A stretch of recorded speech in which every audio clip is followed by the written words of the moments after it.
Pampa Debates. Oferecimento GBOX Previdência e Seguro de Pessoas. A proteção certa para a sua família. Unimed Porto Alegre. Cuidar de você. Esse é o plano. Biscoito Zezé. Carinho que vem de família. Crédito Simples Banrisul. Simplesmente para ver você crescer. E Sistema Osergues Sescope RS. Cooperativismo. A grande força do Rio Grande. Estamos iniciando mais um Pampa Debates. E esse é o primeiro que realizamos da série Os Piratináveis. Essa expressão é minha, tem os presidenciáveis aqui no Rio Grande do Sul, os piratináveis. Na realidade, os candidatos a governador do estado do Rio Grande do Sul para essa eleição em 2018. Nós temos a honra de receber aqui o candidato da coligação RS Tem Solução, com o PDT, PV, Podemos, Avante, PPL, Solidariedade e PMB. Aqui está conosco o candidato ao governo do estado do Rio Grande do Sul, Jair Jorge, do PDT. Prazer tê-lo aqui, candidato. Boa noite, Paulo Sérgio Pinto. É um grande prazer estar aqui no teu programa. Tu é um dos grandes nomes do jornalismo do Rio Grande do Sul. Eu sou teu colega, né? Eu sempre digo, eu sou jornalista, né? Político não é profissão, política é missão, é vocação. Então é uma alegria, né? Sempre a minha admiração e respeito pelo teu trabalho, sempre a forma, né, correta e séria que tu lida com o jornalismo. Bom jornalismo está aqui no teu programa. Pois é, eu queria começar esse nosso bate-papo recuperando um pouco da sua história, tá? Que eu conheço em parte, né? Mas até precisamos conhecer mais, e o próprio telespectador, obviamente, tem que se aprofundar nos candidatos. Para aqueles que não tomaram a decisão ainda, que é a grande maioria, está na hora de tomar. E, portanto, é necessário que a gente consiga fazer um breve relato da sua vida, tanto a sua vida profissional como a sua vida partidária, a sua vida na política, que parte dela, para orgulho meu, acompanhei, né? E sabemos da sua administração em Canoas, mas vamos fazer uma passagem por ela. Paulo Sérgio Pinto, eu nasci em Canoas, né? Eu venho de uma família humilde, meus pais são operários, pessoas que estudaram muito pouco. Eu sou o primeiro da minha família a chegar na universidade. Seus pais estão vivos? Estão vivos. Meu pai hoje tem 91 anos, a minha mãe 88. Então, é uma dádiva, né? A gente poder estar convivendo, né, com a experiência. São pessoas que me ensinaram muito, né? Eu sou o que sou hoje graças a eles, né? E portanto, fui o primeiro a chegar na universidade, fiz, né, a Faculdade de Jornalismo, a Universidade Federal do Rio Grande do Sul. Eu, portanto, né, me dediquei à profissão, tenho muito orgulho de ter exercido a profissão de jornalista em vários veículos, seja aqui no Rio Grande do Sul, tive a honra também de trabalhar em São Paulo, aprendi muito, fui executivo, tive a minha empresa, então também sentei do outro lado do balcão, cheguei a comandar uma empresa com 300 colaboradores, portanto, eu tive também essa experiência que foi muito vigorosa. Eu comecei cedo também na política. Em 1985, com 22 anos, eu fui candidato a prefeito, né, na cidade de Canoas, bem jovem. Eu fui o mais jovem de todo o país, de todos os partidos. Naquelas eleições, eram eleições para capitais e áreas de segurança nacional. Canoas era a área de segurança, portanto teve eleição. Eu cheguei em terceiro lugar naquela eleição. Depois fui eleito vereador em 1988. Não quis ir à reeleição. A minha vocação ela é mais voltada ao executivo, não tem nenhuma pretensão de ser candidato a deputado estadual, deputado federal, senador. Eu, né, tenho sim esse apreço e a minha experiência ela é mais para a área executiva. Eu não quis ir à reeleição, fui o vereador mais votado da cidade de Canoas, o mais votado do interior de todo o estado. Eu me dediquei à profissão de jornalista e lá, por volta, né, de 2001, eu retornei ao Rio Grande do Sul. Eu tinha essa empresa em São Paulo, acabou tendo uma fatalidade lá, eu perdi tudo, houve um assalto no ano de 2000, acabei perdendo tudo que eu tinha, retornei, comecei de baixo, né, e tive a honra daí em 2002, né, acompanhar na época o Tarso Genro, né, no governo federal. Eu trabalhei no Conselhão. Eu encontrei com o Tarso ontem no velório da dona Santina de Carli Zafari, que faleceu. Ele estava lá, batemos um longo papo, né, uma grande figura para recuperar aí o encontro que eu tive com ele ontem. O senhor eu tive a honra, né, de trabalhar uma pessoa que eu tenho muito respeito, né, e admiração. Foi o senhor trabalhou com ele no Ministério da Justiça? Trabalhei com ele no Conselho de Desenvolvimento Econômico e Social, e depois tive a honra de trabalhar no Ministério da Educação. Eu fui secretário executivo, adjunto, quando ele era ministro. Quando ele deixa o ministério, eu assumo como secretário executivo, que é o segundo, né? O secretário executivo é o ministro adjunto. E na época era o Fernando Haddad, que se transformou depois em ministro, e eu era o segundo, né? Era terceiro no comando e passei a ser o segundo. Eu tive a honra no Ministério de ser um dos criadores do ProUni, né? Eu tenho convicção que foi um avanço muito importante. Tem 2 milhões de jovens hoje que fizeram, né, a faculdade, a universidade, graças ao ProUni. Pude ajudar aqui, eu tive uma missão de coordenar toda a implantação da Unipampa, na sua fase, nesse período que eu estive no Ministério, na fase inicial. Ajudei a implantar lá o campus da Universidade Federal de Santa Maria, em Palmeiras das Missões e Frederico Westphalen. E também o início, a primeira fase, a fase das primeiras audiências da Universidade da Fronteira Sul, Universidade Federal, que também é uma universidade importante do nosso estado. Então, eu tive essa experiência. Depois eu fui pró-reitor da UBRA, né, uma grande universidade. Eu fui pró-reitor de extensão, de assuntos comunitários, que eu considero, né, eu tenho muito apreço por essa área, uma área muito interessante, embora seja a área, às vezes, onde se destina menos recursos da universidade, é a área onde o jovem se relaciona com a comunidade e, portanto, aprende o seu ofício, que é, né, essa interação com a sociedade. E depois eu fui, sim, daí prefeito 8 anos, né, eu fui um prefeito realizador, eu deixei 835 obras, eu peguei a cidade de Canoas com R$25 mil, Paulo Sérgio Pinto. Veja, não milhões, 1.000, 8 meses sem pagar fornecedores, isso vale tanto para o hospital como também a empresa de lixo, 175 milhões de dívida, mas tu pode buscar naquele período. Eu nunca critiquei o prefeito anterior. Eu sempre coloquei no meu coração, né, na minha mente, de que eu fui eleito para resolver os problemas, não para ficar criticando. Eu olhei para frente, né, e procurei fazer a minha cidade crescer. Eu deixo, então, 835 obras ao final de 8 anos, mais de 1 bilhão de investimentos, né? Consegui triplicar a arrecadação entre o que eu peguei em 2008 e o que eu deixei em 2017 para o meu sucessor.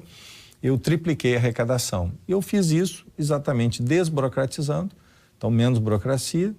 Eu levava 4 meses para abrir uma empresa, nós criamos um escritório do empreendedor. Aliás, a Simone Leite foi minha secretária, minha primeira secretária, atual presidente da Federasul, né? Eu tive a honra de trabalhar e com várias pessoas extremamente competentes na minha equipe. E nós fizemos o escritório do empreendedor, isso, né, acelerou para 48 horas a abertura de empresas. E criei também, que é a segunda ideia, a lei do gatilho, né? Nós reduzimos a carga tributária. Ou seja, criamos uma lei que, quando aumenta a arrecadação real, diminui a alíquota. Ou seja, se aumentou a arrecadação este ano, vamos pagar ano que vem menos impostos. Eu consegui reduzir 1/3 da alíquota e aumentei em 104%, dobrei o ISS. De 41 milhões em 2008, chegamos a 88 milhões em 2014. Então, veja, né? Mais do que dobrou a arrecadação. Isso é uma lei que pode, sim, as duas ideias, elas podem ser aplicadas ao Estado. Então, obviamente que eu fiz uma gestão inovadora, né? Com menos burocracia e menos impostos, aumentei a arrecadação, fiz a minha cidade crescer, deixei um legado lá também na área da saúde, com 5 UPAs, é a cidade que mais UPAs tem, inclusive a primeira UPA idoso do Brasil foi implantada em Canoas. Também construí 14 escolas, 180 obras na educação, material escolar e uniforme de qualidade para os meus alunos durante 8 anos. E o salário inicial dos meus professores lá é R$ 4.214,34, que é o segundo salário, né, do Rio Grande do Sul, só perde aqui para a capital. E também na segurança, tu sabes que eu fui procurar a governadora Ieda, né, quem também eu tenho muito respeito, e é um momento difícil, os prefeitos não queriam presídio, eu fui procurá-la, e nós temos hoje a PECAM, o Complexo Prisional, né, que é o único presídio hoje que tem bloqueador de celular, usa uniforme dos 105 presídios masculinos, tem trabalho e tem estudo, né? É porque não tem lá facções, né? As facções não dominam o presídio. Então é um novo modelo muito importante. Eu tive a honra de continuar com o governador Tarso e depois com o governador Sartori, né, que é quem inaugurou a obra, mas tem toda uma continuidade que começou lá. Né? Nós colocamos 186 câmeras, não havia nenhuma quando eu comecei. Colocamos a segunda melhor central do Rio Grande do Sul e nós reduzimos, né, com um trabalho com jovens, com um trabalho de integração com a guarda, com a integração com a Brigada Militar e com a Polícia Civil, nós conseguimos reduzir os homicídios em 18% ao final de 8 anos de governo. O Rio Grande do Sul aumentou os homicídios em 56% nesse mesmo período e nós conseguimos reduzir em 18%. Então, essas realizações na educação, na saúde e na segurança, elas, né, foram muito importantes para a minha cidade, importantes para mim, e eu quero usar toda essa experiência que eu acumulei, essa minha história, né, exatamente para fazer as mudanças que o Rio Grande do Sul precisa. E eu acredito que as soluções elas têm que ser inovadoras, Paulo Sérgio. Na realidade, o seu desempenho lá em Canoas, todos nós conhecemos, sabemos do sucesso que foi, e Canoas não são só as questões pontuais de atraso de salário que tinha, de atraso com fornecedores, mas Canoas é uma cidade problemática pelo seu passado, que não é tão distante assim, porque um conterrâneo seu resolveu tirar o Transurb, que passaria subterrâneo pela Farrapos e seria um verdadeiro metrô chegando até Novo Hamburgo, que era a previsão final do metrô, e acabou abruptamente, justamente pela pretensão de ser governador do estado, jogando para uma região de baixa densidade populacional, que é a margem do Guaíba, tem uma estação do nosso Transurb, que não entra um passageiro, que é Navegantes, e aí vai cortando as cidades e dividiu Canoas ao meio.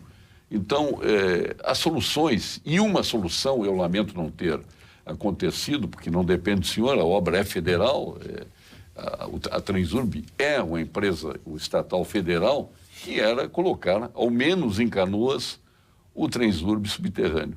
As pessoas não imaginam o que vale aquele terreno, aquele solo criado, né, se o Transurb saísse da superfície, né? Lamentavelmente, nós temos que viver isso. E eu imagino o seu drama como prefeito dirigindo a cidade com 2 lados.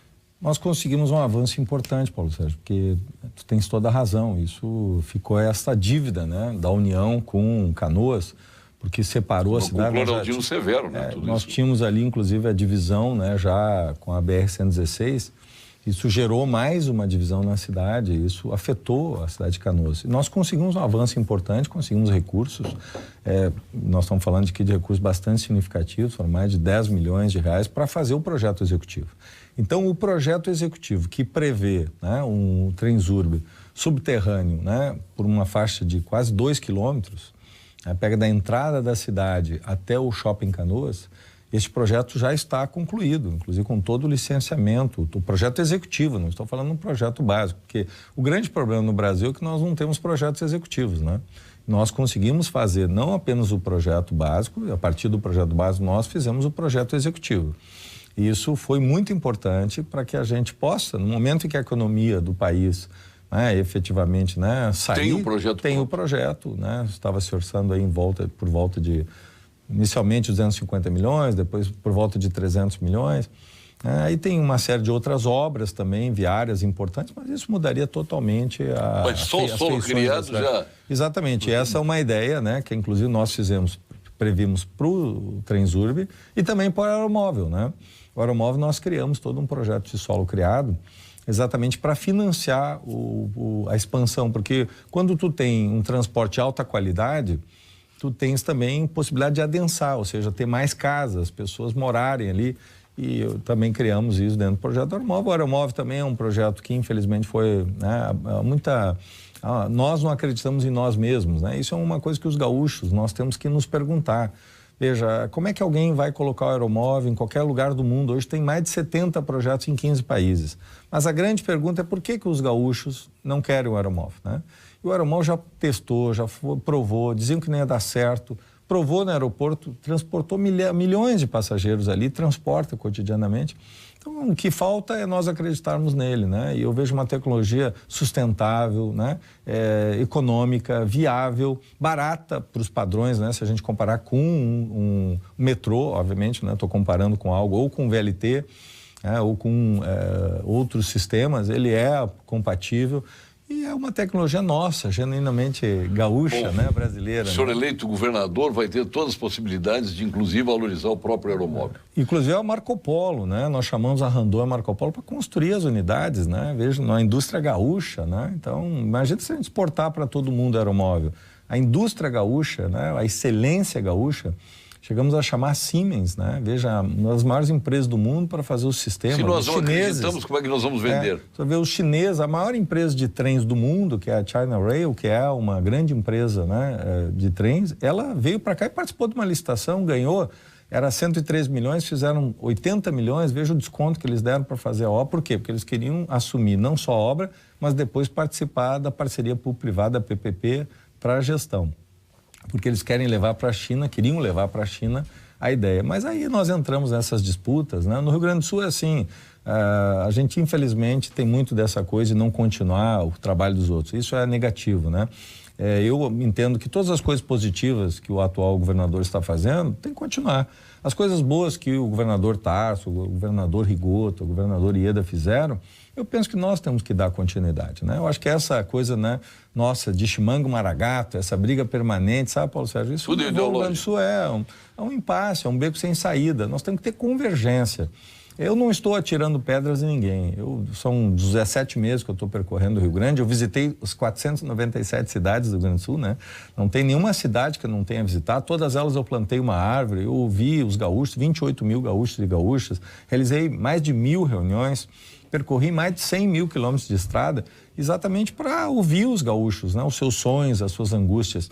E uma coisa eu tenho certeza, os gaúchos não querem atirar pedras, né? E eu não estou atirando pedras, nem no governador Sartori, nem nos governadores que passaram. Quem tem tempo para olhar o passado, não tem tempo para fazer o presente e construir o futuro. Tem que olhar para frente, né? Claro. Eu sempre digo, ao invés de atirar pedras, vamos usar as pedras para construir os alicerces do futuro que todos nós desejamos e todos os gaúchos querem um futuro promissor. Não vai ser olhando para trás que nós vamos construir o futuro e construir o presente. Quero lhe fazer um convite, antes de entrarmos nas questões do nosso Estado, propriamente dito, mas eu quero lhe fazer esse convite, né, para que o senhor prove, pode ser hoje à noite, passa no Zafari lá e compre as linguiças e salsichões de Alimentos Castro, que é uma empresa genuinamente gaúcha, lá de Pelotas. O sabor é irresistível, a qualidade é extraordinária. Experimente as linguiças e salsichões dos Alimentos Castro, que está disponível, repito, em toda a rede Zafari. A qualidade desde 1960.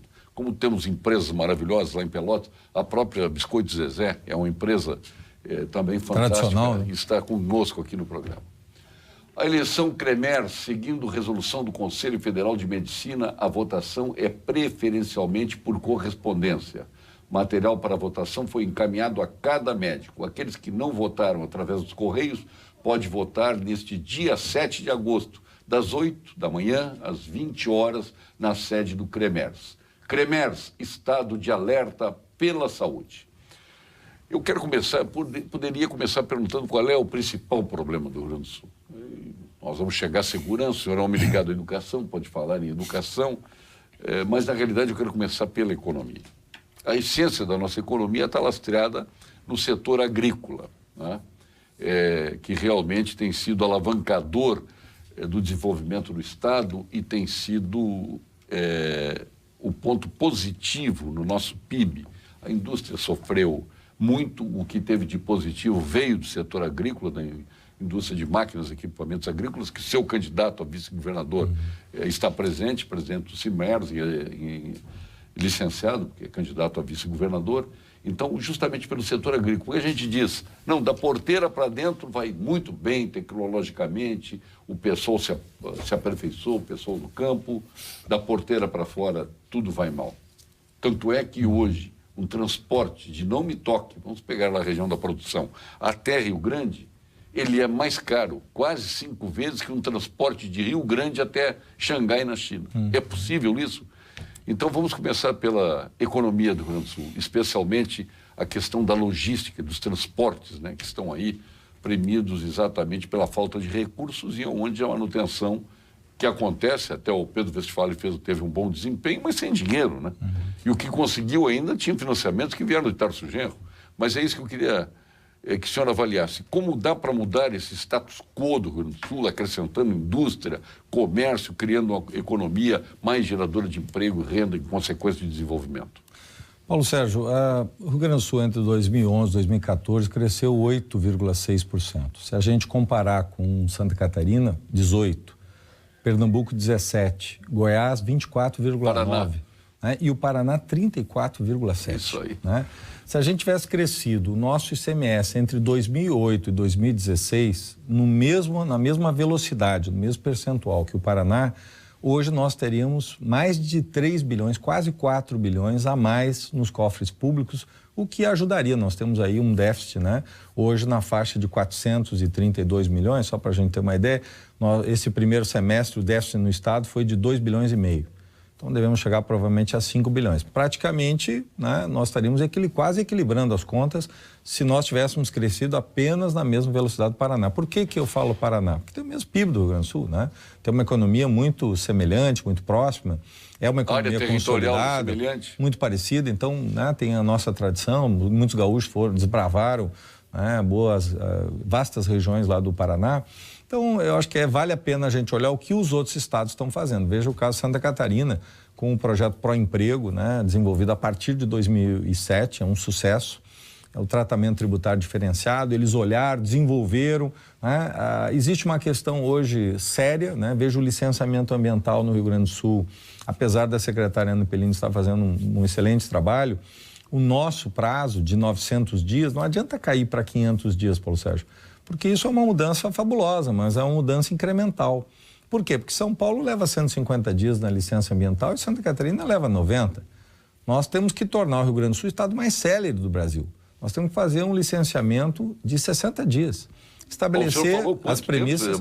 A nossa média no Rio Grande do Sul é 900 dias. A Ana Pellini está fazendo um bom trabalho para diminuir. 900 dias é o mínimo, né? Veja, mesmo que ela baixe para 500 dias, essa é uma mudança incremental. Nós precisamos do que eu chamo de uma inovação, o que a gente pode convencionar, chamar de uma mudança disruptiva, né? Inovadora, né?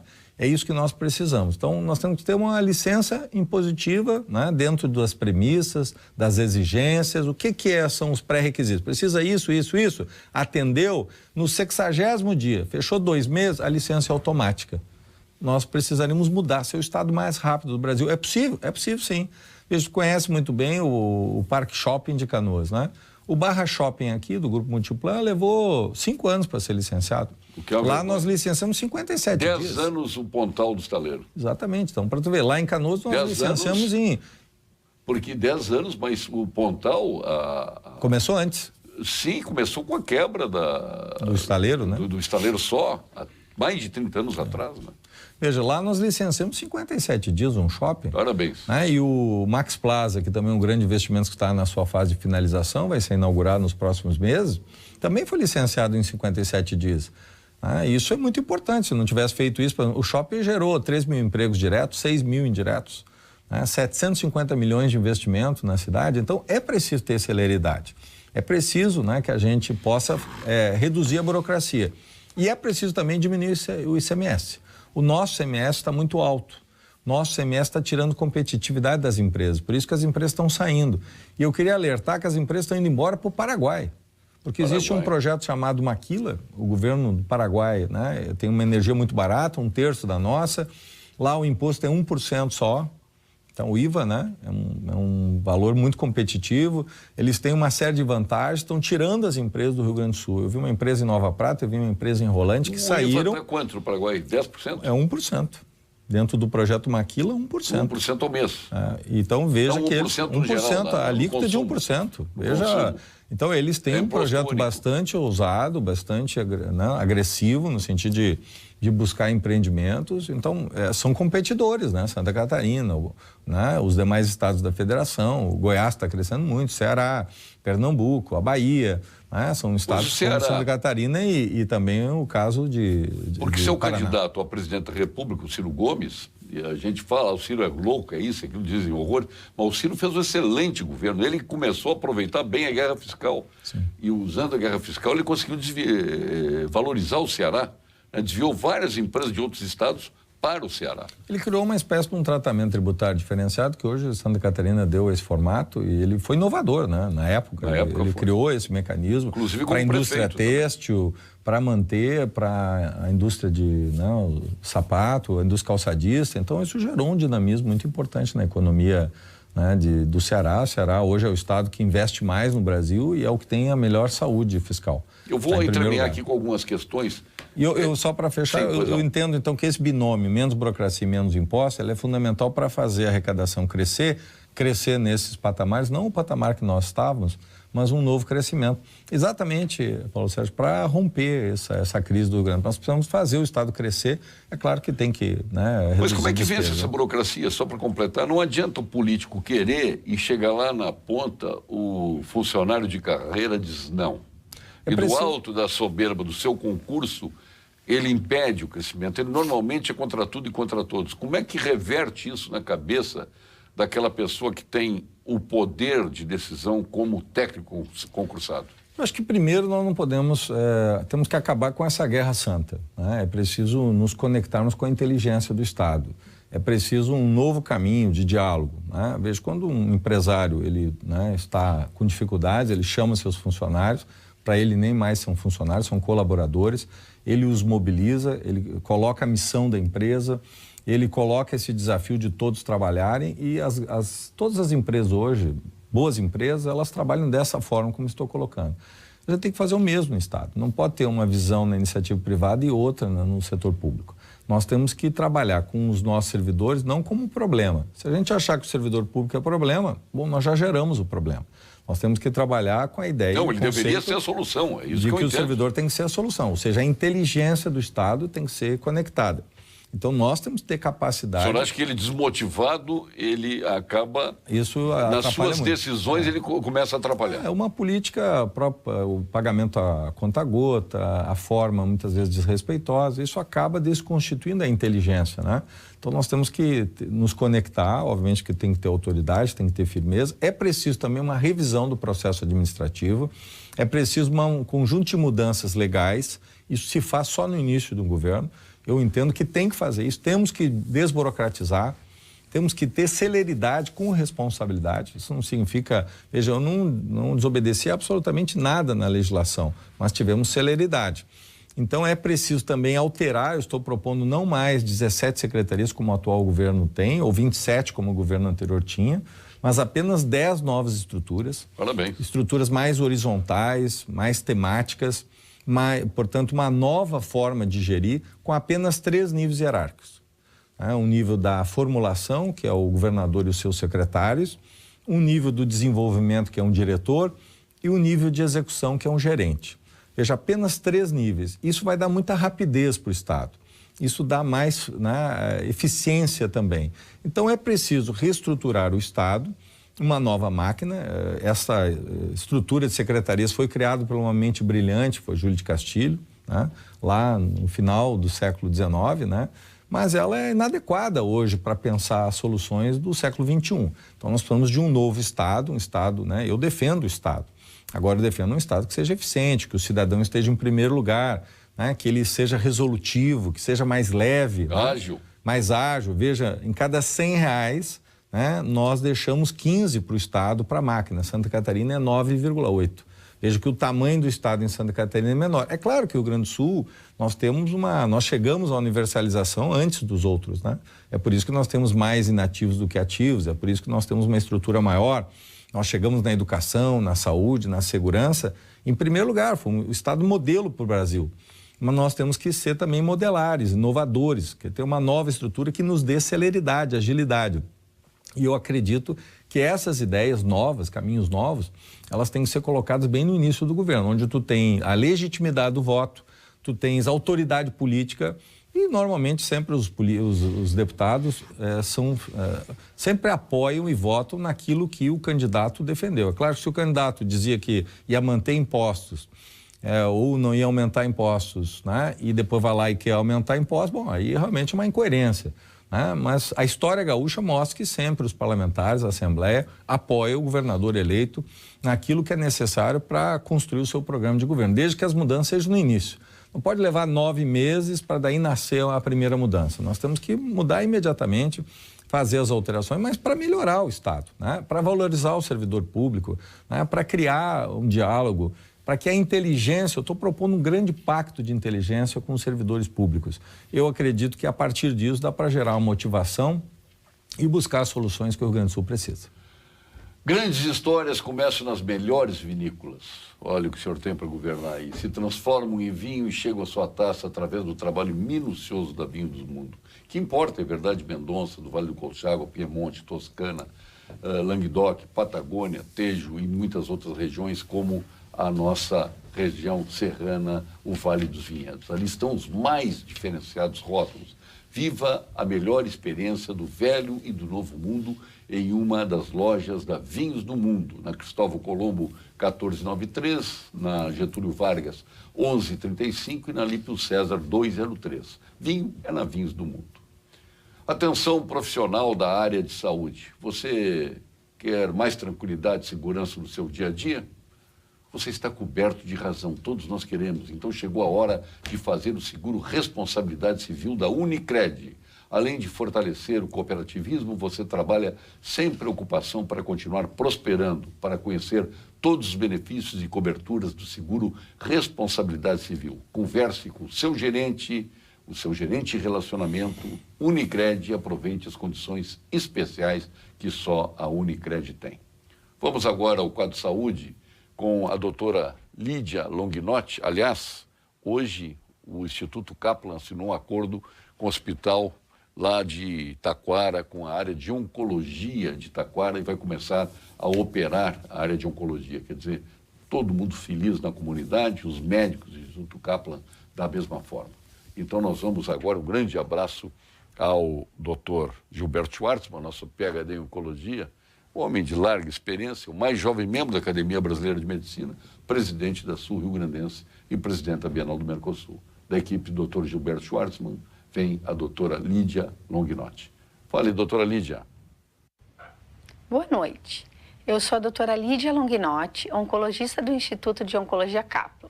E hoje vou falar sobre quais os tipos de câncer a imunoterapia é indicada. Hoje, a imunoterapia tem a maior eficácia comprovada e está aprovada para o uso em melanoma metastático, que é um tipo de câncer de pele, que quando se dissemina é resistente à quimioterapia e radioterapia. E com a imunoterapia, uma fração dos pacientes com doença disseminada tem uma resposta incrível. A doença desaparece e não volta mais. 15 a 20% pode ficar curados. Em câncer de pulmão metastático, em 85% dos tipos de câncer, os de não pequenas células, comparando imunoterapia com quimioterapia convencional, imunoterapia é melhor e menos tóxica. E também está aprovado em câncer de rim de células claras. Boa noite.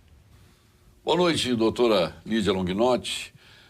Nosso candidato ao governo do estado do Rio Grande do Sul, pelo RS Tem Solução, com a coligação PDT, PV, Podemos, Avante, PPL, Solidariedade e PMDB, o ex-prefeito de Canoas, Jairo Jorge, que tem como vice Cláudio Bier, e candidatos ao Senado a Sandra Weber, do PDT, e a Ana Carla Varela, do Podemos.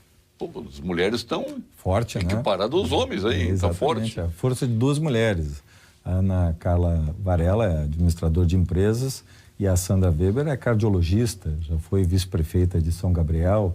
Duas mulheres, né, com inteligência, com capacidade. Eu penso que é preciso esse equilíbrio, né? Eu e o Cláudio, que é um empreendedor, né, que é um homem que começou de baixo, caminhoneiro, é hoje presidente licenciado do Sindicato das Indústrias de Máquinas Agrícolas, vice-presidente da Fiergs.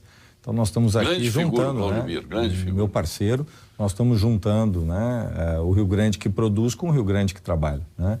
Ele é mais conhecido como o pai do Mano Change, né? Mas o Cláudio é um grande líder e eu acho que é esse sinal, né, de que nós precisamos do capital e o trabalho, né? Não existe trabalho sem capital, não tem trabalho sem capital, né? Então, o capital e o trabalho precisam estar lado a lado, é isso que nós queremos sintetizar. Até porque ambos são trabalhadores, né? Quem detém o capital é o trabalhador e quem depende do capital é o trabalhador. Cada vez mais todos, tá? A tendência dos empreendedores, há uma mudança também no perfil, o mundo está mudando, está aí a indústria 4.0, as grandes mudanças, o mundo vai mudar profundamente nos próximos 20 anos, então nós temos que também buscar novos caminhos, nós estamos querendo mostrar essa união. E ao mesmo tempo, né, a política está mudando, né? Então estamos trazendo pessoas, né, que têm história, ficha limpa, pessoas, né, que podem agregar, pessoas que estão começando, como é o caso da Ana Carla, mas, né, experientes. A Sandra é uma pessoa que tem uma trajetória muito bonita, né? E eu vejo que essas duas lideranças, duas mulheres, né, podem sim contribuir no debate para o Senado e, obviamente, eu e o Cláudio, né, discutindo e buscando soluções para o Estado de forma propositiva, de forma afirmativa, como é o que nós estamos fazendo, nos propondo, né, nessa eleição, sem críticas, sem ataques, né? A gente, quando pensa no Estado pesado, pensa nas estatais, né? E grande parte, as pessoas mais à direita, obviamente, logo pensam em privatizar. As privatizações estão aí em discussão, até fechamento de algumas estatais, que na realidade muitas delas são desnecessárias, né? Outras, do ponto de vista estratégico, na cabeça de quem está gerindo o Estado. Mas seria interessante que a gente perguntasse ao senhor, que obviamente a sua origem é na esquerda, né? O senhor é um homem hoje de centro-esquerda, né? Tem pensamentos, inclusive, respeitando o capital, né? Que é importante, né? O senhor não está pensando em destruir empresa e achando que o empresário é vilão. Pelo contrário, o senhor disse isso aqui agora há pouco, quer fortalecer as empresas para que elas possam abrigar esse sem número de desempregados que nós temos no nosso Estado. Então, como é que o senhor pensa esta questão das privatizações, das parcerias público-privadas? Como é que isso pode ajudar na solução do Estado? Paulo Sérgio Pinto, talvez hoje a questão não é mais se o Estado é grande demais ou o Estado é pequeno demais. A discussão central é se o Estado funciona. E se o Estado não funciona, como vamos fazer o Estado funcionar? A gente não elege um governador para ser leiloeiro, né? A gente elege um governador para governar e fazer funcionar bem o que já existe. Eu penso que a empresa pública ela tem que dar lucro. Nós temos que fazer uma discussão sobre o que é estratégico, né? Esse é um debate da sociedade, não é um debate de uma mente iluminada ou de um grupo pequeno. Não, a sociedade define sempre o que é necessário. O Estado necessário é a síntese da sociedade, né? Há 70 anos nós construímos uma siderúrgica, porque nós precisávamos de aço. Então, a cada momento, a sociedade define. Então, nós temos que respeitar a vontade. Hoje é uma vontade soberana dos gaúchos de manter o que está, manter as estatais. Mas essas estatais, elas têm que ser lucrativas. Essas estatais, elas têm que ser resolutivas.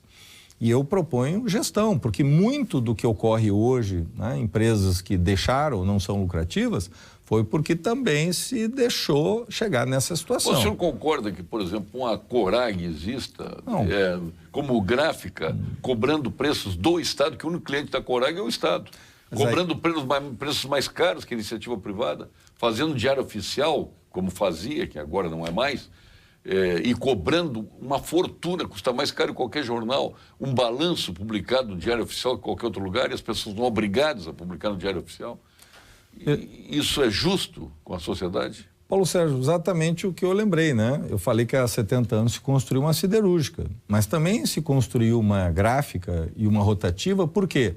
Porque o Borges de Medeiros, né, Flores da Cunha, Brizola, né, Hildo Meneghetti, os governadores só existiam se as decisões dos seus atos chegassem a todas as repartições. Por isso se construiu, né, se colocou lá uma rotativa, se fez um jornal, né, o Diário Oficial, porque era necessário naquele tempo. Hoje não é mais. Hoje nós não precisamos mais de uma rotativa, nós não precisamos mais de nenhum jornal. Por quê? Porque nós temos um celular. Então nós temos que fazer esse debate. Isso não é um debate impositivo, né, de achologia. Esse não é um debate ideologizado que nós temos que fazer, porque no Rio Grande do Sul sempre nós temos este mangue maragato. Nós temos que fazer um diagnóstico, temos que fazer um debate com a sociedade, o que é ainda estratégico. No meu conceito, eu respeito opiniões diferentes, o que é estratégico efetivamente tem que permanecer sob a gestão do Estado. Tem outras visões que são diferentes e, obviamente, a eleição é o momento de escolhas. Por exemplo, eu defendo que o Banrisul continue sendo um banco público. Por quê? Porque é um banco que deve estar conectado com o modelo de desenvolvimento. Veja, o Banrisul em 2016 deu 600 milhões de lucro. O ano passado deu 1,50 bilhão. Né? Mas o Banrisul pode dar mais lucro? Pode. E vou dar um exemplo. Por quase esse bilhão foi vendido lá atrás do governo Brito. Então, imagina, foi vendido pelo lucro que está dando, quase foi vendido pelo lucro que está dando. Então vejo o que, isso aí, então reforça, né? O que eu estou propondo, né? Veja, o Banrisul deu 1 bilhão de lucro, mas o Sicredi, no mesmo período, o Sicredi, tu sabes muito bem, está presente em todo o Rio Grande do Sul, eu fui testemunha disso, o Sicredi deu 2 bilhões e 300 milhões de lucro. Por que o Sicredi chegou nessa rentabilidade e o Banrisul chegou a 1 bilhão? É porque o Sicredi está muito conectado com o campo. Tu falaste aqui da agricultura, veja, a agricultura e a pecuária é o motor da economia. Qual é o crédito rural hoje no Banrisul? É 7,5% do que o Banrisul hoje empresta. Qual é o crédito rural no Sicredi? 43%. Então, quem é o banco que está presente hoje na economia do Rio Grande do Sul? Na agricultura, apoiando os agricultores, né, os produtores rurais? É o Sicredi. Então, se o Banrisul se conectar cada vez mais na economia gaúcha, né, ele tiver esse foco, desenvolver, o Banrisul pode aumentar a sua lucratividade. Qual é a minha proposta? Para dar um propósito, né, para dar um objetivo, é criar um fundo para a educação. Toda a lucratividade das empresas públicas, então a empresa pública tem que dar lucro. E todo o lucro nós vamos aplicar num fundo para a educação. Vamos pensar o seguinte, o Banrisul, vale para outras empresas, vamos pegar o Banrisul, deu 1 bilhão de lucro ano passado. Pode dar 1,5 bilhão? Pode. Vamos ter 500 milhões a mais para investir na educação? Isso é todo o custeio que 2017 foi empregado na educação, seria dobrar os recursos para a educação. É que tem um fator social que influi no Banrisul. O Banrisul está em comunidades onde os bancos privados não chegam. Ele está lá prestando serviço praticamente social, né? Com todos os prejuízos inerentes a isso. Mas vai o que? Abandonar essas comunidades? Mas o Aí é a questão do estratégico que o senhor está falando. Mas o Sicredi está mais presente ainda que o Banrisul. O Sicredi tem mais capilaridade que o Banrisul, inclusive com agências. O Sicredi hoje está na Avenida Paulista, em São Paulo. O Sicredi está presente, se não me falha a memória, em 22 dos 27 estados da federação, né? Os estados e também o Distrito Federal. Veja que o Sicredi hoje é um bom exemplo de êxito. Eu vejo... Cooperativismo é bom exemplo. Nós temos isso, uma pujança da economia do Rio Grande, que nós temos que valorizar o cooperativismo. O cooperativismo, né? Este sistema cooperativo, ele atrai para algum tipo de solução no Estado que possa usar o mesmo tipo de sistema? Eu vejo que o exemplo do Sicredi é o que nós temos que, né, sempre nos espelhar. Por exemplo, positivo, nós temos que fazer parcerias, nós temos aí, né, companhias extremamente eficientes de energia no interior, né, que são cooperativas, nós temos que buscar parcerias. Né? Eu, claro, defendo, né, que a empresa pública ela tem que dar lucro, eu defendo as empresas públicas, respeito quem pensa diferente, mas eu entendo que o que é estratégico... Nós pensamos, né, igual. Não pode ter uma empresa pública que tenha o único cliente, o poder público. E não pode também, na minha opinião, o cidadão não ser a prioridade. Né? Seja qual for a empresa pública, o cidadão ele tem que ser a sua atenção, ele tem que ter foco no cidadão, né? Ele é a razão de ser, né? Então nós temos que ter resolutividade, temos que trabalhar para melhorar o serviço. E vamos fazer com que todo esse lucro seja aplicado na educação. É preciso uma segunda revolução educacional no Rio Grande, né? O que acontece hoje? Nós estamos no 15º lugar no ensino médio, né? De todos os 27 estados da federação. O senhor pensa tirar os recursos daí? Desse incentivo ao desenvolvimento das empresas públicas. Que este lucro, né, ele seja aplicado exclusivamente na educação, para que ele possa dar sustentação, né, a um projeto educacional, com aplicação de tecnologia educacional, aplicando também na melhoria das escolas. Hoje, 51% das escolas não tem laboratório de ciência. Nós vamos ver que 16% não tem laboratório de informática, 11% não tem hoje, né, uma biblioteca.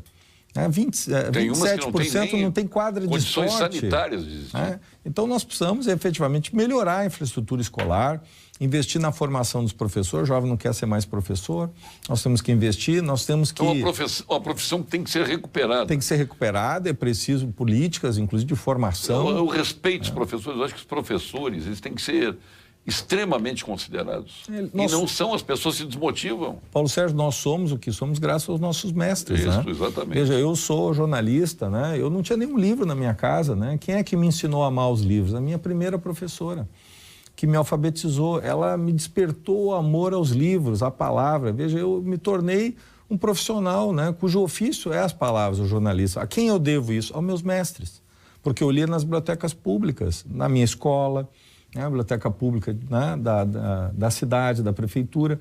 Então, graças a isso, né, mas porque eu tive mestres, professores que me incentivaram. Então, como é que nós tratamos quem nos tornou o que nós somos, com respeito, e nós diálogo, temos parcerias público-privadas. Veja, na área de educação, o Colégio Farroupilha, que é um dos grandes colégios do Estado, ele tem um colégio dentro do CPUR, que é um colégio público, que o Farroupilha administra. Todos os professores são do Farroupilha, são os mesmos professores do Farroupilha.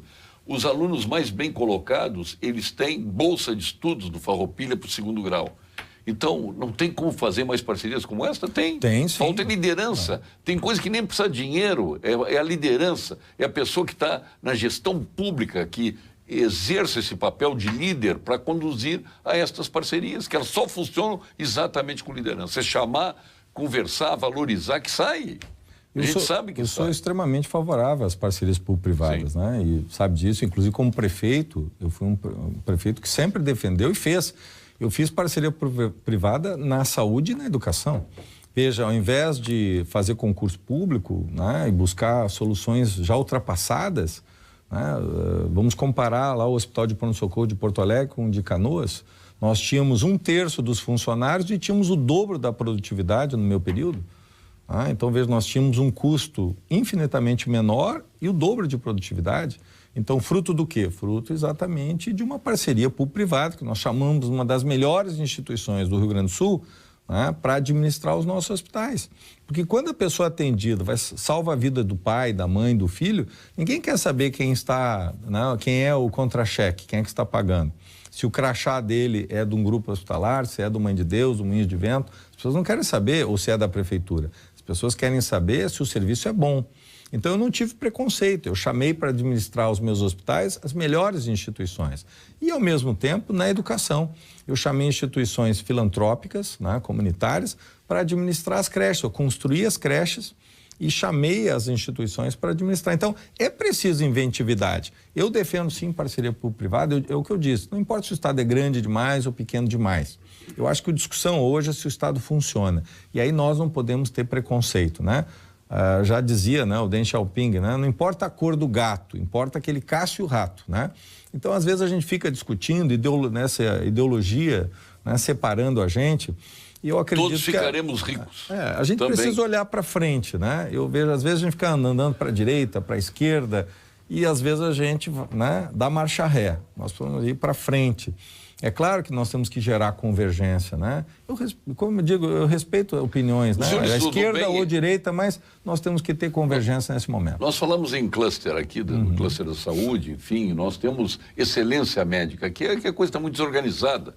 Eu acho que o mais organizado disso aí é a própria Santa Casa, né? Que era paupérrima há 30 anos atrás, quando eu entrei na Santa Casa, na época com o Jair Soares, governador, com o Dom Vicente Scherer, com o Jorge Gerdau, e na época estava no Unibanco. Era uma tristeza a Santa Casa, né? E hoje é o orgulho para todos nós. E na educação, o senhor traz o legado do Brizola no partido, que o senhor hoje faz parte, que é o PDT, né? É o ligado das escolas, né? Nós perdemos tudo aqui, lembra dos patronatos, né? As escolas técnicas. Nós estávamos muito à frente do nosso tempo. Naquela época, perdemos tudo que tínhamos, né? As escolinhas do Brizola, né, que eram um espetáculo, não existem mais. Enfim, nós temos que recuperar isso. E como se faz isso? Estou perguntando isso para um homem da educação. O senhor, em termos de educação... É um orgulho para mim, né? Eu tive a honra de estar no Ministério e também, como prefeito, eu procurei avançar na área da educação. E professor também, né? Então, uma alegria, né? E fui pró-reitor também de uma grande universidade.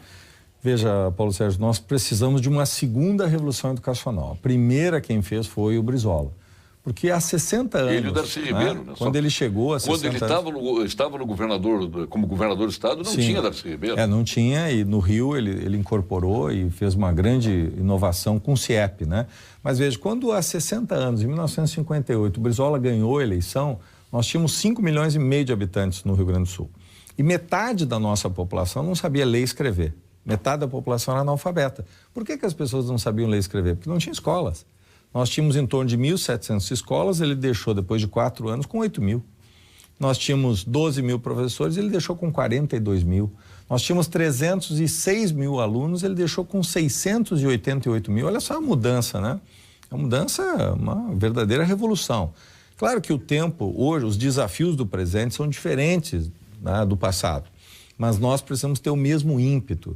Né? Por quê? Porque a nossa população está envelhecendo. Nós vamos ser o primeiro estado da federação a diminuir a população. Portanto, nós temos que aumentar a produtividade.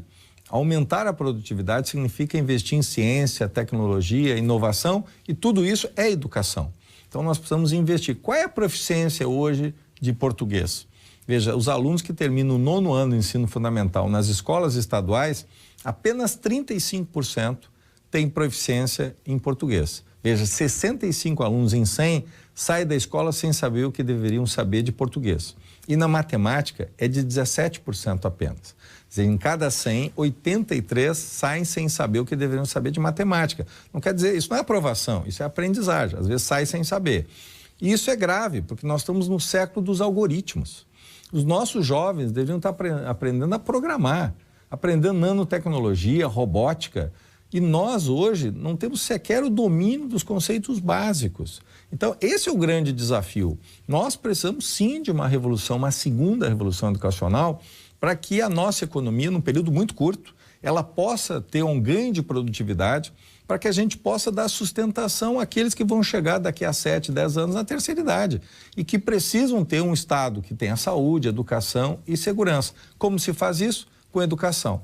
Aliás, tu colocaste muito bem, Paulo Sérgio, lembraste a figura do Darcy Ribeiro e do Brizola, e ambos diziam algo muito, né, uma profecia, né, que eles falavam há 30 anos, que se os governadores não construíssem escolas, né, de tempo integral, teriam que construir presídios. Veja, hoje não tem presídio suficiente, né?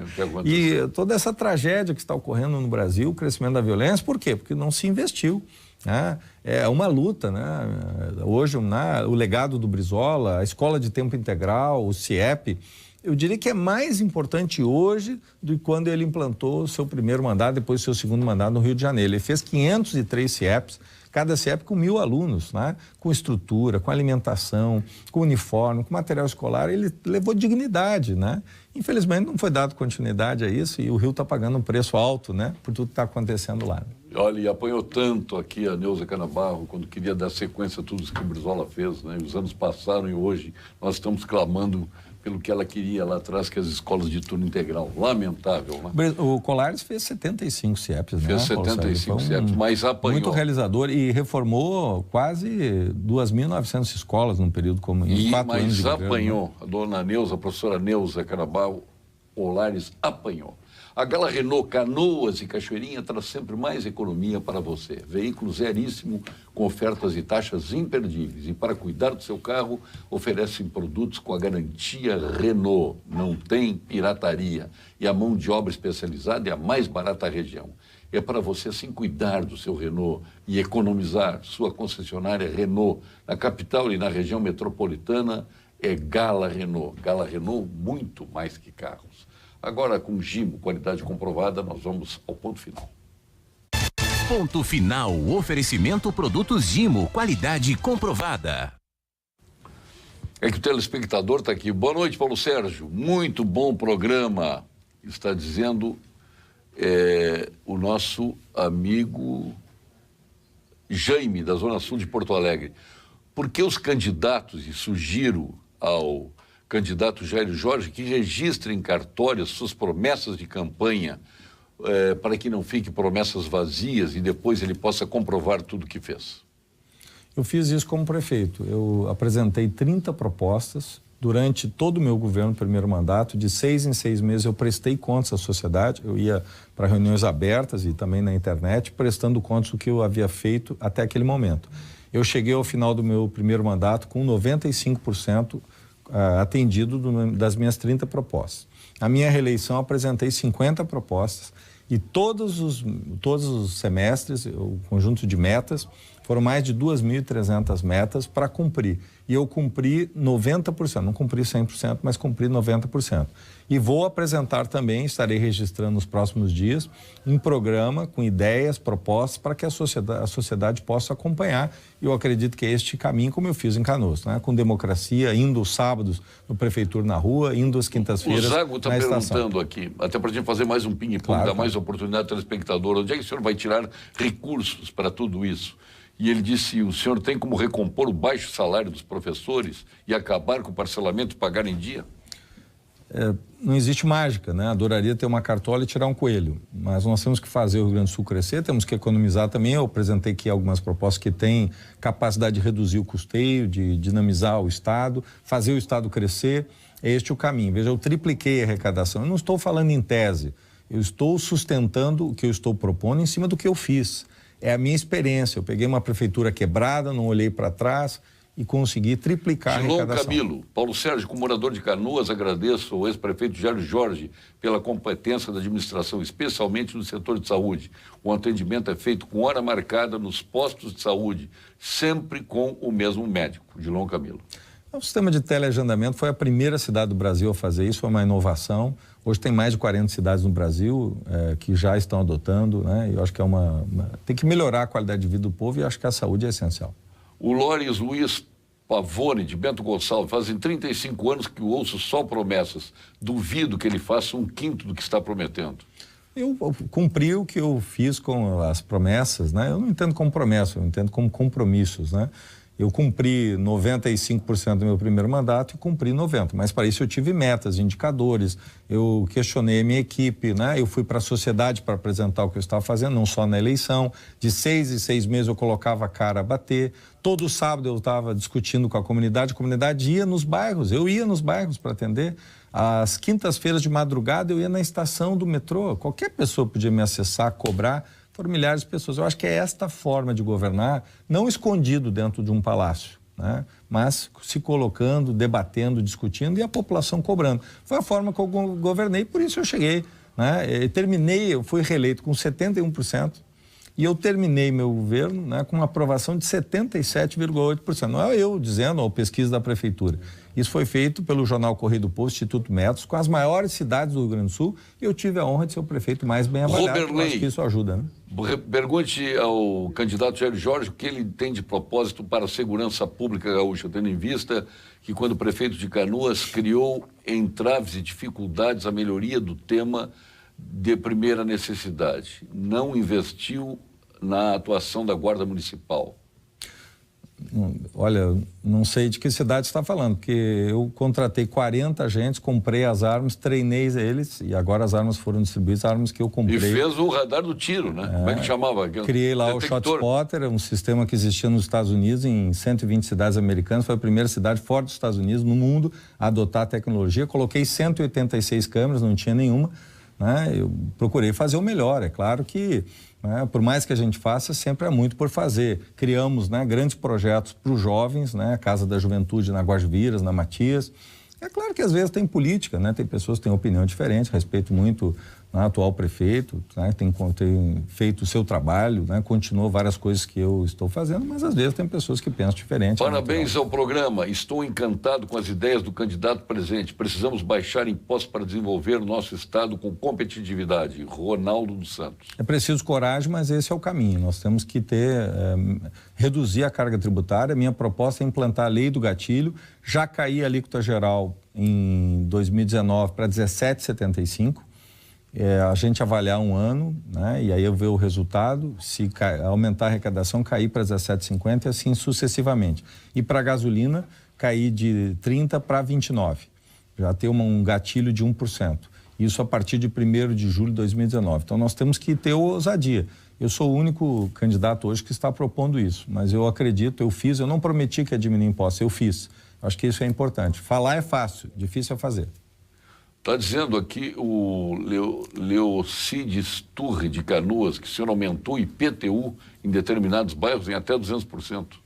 Eu fiz justiça fiscal, né? O imposto bom é imposto justo, né? Porque o imposto de Canoas era o mesmo de Capão da Canoa, era 9 milhões, né? Então tinha gente que morava num bairro nobre pagando igual, né, ao que a pessoa num bairro popular que não tinha nenhuma rua asfaltada.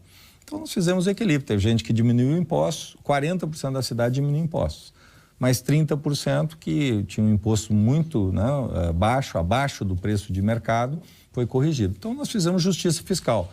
É importante ter justiça fiscal, isso não é aumentar a carga tributária. Eu, inclusive, diminui para 40% da população da minha cidade, mas graças a isso eu deixei um legado de 835 obras. As pessoas querem saber o resultado, né, e não simplesmente fazer apologia, né? Bom, infinidade, olha, nós temos mais de 500 WhatsApps aqui, viu? Muito bom o programa, muito boa a sua participação. Apresentando ideias. Eu não gosto de remexer, revolver passado, que não interessa. Isso interessa o que o senhor vai fazer para o futuro do Rio Grande. Aniversariou sábado Barack Obama. Aliás, Barack Obama ou Donald Trump? Barack Obama. Barack Obama, perfeito. Fernanda Figueira Toneto, Estefânia Portela Nunes, o Mário Sperri, nosso ex-presidente da Saba, Maria Beatriz Papaléu, isso tudo no sábado. Vera Pérez, nossa colega publicitária, o Mauro da Silva Pinto, nosso coronel aí de aniversário, no sábado, o desembargador Jorge Achute, o Eduardo Toneto Picarelli, o Vitor Faccioni estava de aniversário no domingo, André Johan Peter, Dalva Regina Benck, entre tantos outros. A Rosane de Oliveira estava de aniversário, nossa colega da Zero Hora, o Carlos Duque também de aniversário. E hoje o desembargador Denis Molarinho, a procuradora Berenice Feijó de Oliveira, a procuradora Helena Maria Silva Coelho, José de Jesus Camargo, nosso grande médico, Luiz Fernando Jung e o Luiz Jacinto Pila, entre tantos outros aniversariantes, além do Roberto Torres. Eu quero lhe deixar o seu jeton aqui, Chás, para o senhor suportar, né, esta campanha que vai ser árdua, apesar do curto espaço de tempos. Chás Sanitas, desde 1931. Depois o senhor encontra na Rede Panvel e no Zafari. Muito obrigado. Aqui. Agora eu quero lhe franquear, e o senhor tem 1 minuto para se dirigir aos nossos telespectadores. Eu percorri todo o Rio Grande, Paulo Sérgio, exatamente para me preparar para esse desafio. E eu quero usar a minha experiência como prefeito, como gestor, para fazer as mudanças que o Rio Grande do Sul precisa. O Rio Grande do Sul não quer o que foi, o Rio Grande do Sul não quer o que está, mas também não quer uma aventura. Nós não podemos, né, aceitar que o governador seja um síndico da massa falida. Nós, infelizmente, o Palácio Piratini se transformou numa usina de destruição das lideranças. Nós temos que transformar o Palácio Piratini numa usina de ideias, de inteligência. Nós precisamos de inovação, nós precisamos de coesão, nós precisamos de convergência. Todas as vezes que os gaúchos se uniram, os gaúchos venceram seus desafios. E é por isso, unindo o Rio Grande, unindo os gaúchos, nós vamos construir as soluções inovadoras para retirar o nosso Rio Grande do Sul da crise e buscar um novo rumo para o Estado. Esta mensagem, esta semente de esperança, eu que plantei uma árvore em cada cidade, é a semente de esperança que eu quero deixar no coração dos nossos telespectadores. Muito bem, e está aqui o Amilcar Macedo, que eu estou pensando, estou fazendo para mostrar. João Amilcar disse, quero me contrapor ao telespectador que mandou dizer que a segurança pública em Canoas não é boa. Jair Jorge revolucionou a segurança pública de Canoas. Amilcar Macedo. Grande promotor, hoje integrante juiz do Tribunal de Justiça. É mesmo, eu nem sabia, ele só se identificou como Amilcar Ele foi promotor Macedo. de justiça em Canoas, então conhece bastante. Perfeito. Muito obrigado ao candidato Jair Jorge, da coligação RS Tem Solução, PDT, PV, Podemos, Avante, PPL, o Solidariedade, o PMB. Partido da Mulher Brasileira. Da Partido da Mulher Brasileira. O seu vice-candidato ao governo do Estado é o Cláudio Bier, do PV, a Sandra Weber, do PDT, candidata ao Senado, e do Podemos, a Ana Carla Varela. A Sandra Weber do Solidariedade. Do Solidariedade? Isso. E então, a Ana Carla Varela. A Sandra Weber, porque a Zero Hora publicou errado. Eu estou pensando a Sandra Weber é a Solidariedade e a Ana Carla Podemos. São Podemos. Então, com duas mulheres, né? Então, força das mulheres. Então está aí representado, tem 4 partidos representados na sua chapa aqui, né? É a chapa mais plural de todos. Quase deu São 8 partidos? São 7 partidos. 7 partidos, né? PDT, PV, Podemos, Avante, PPL, o Solidariedade e o PMB. Fique agora com as principais notícias do dia da sua região, com os nossos apresentadores locais do Jornal da Pampa. Aqui de Porto Alegre, a Vera Armando. Obrigado, boa noite, até amanhã.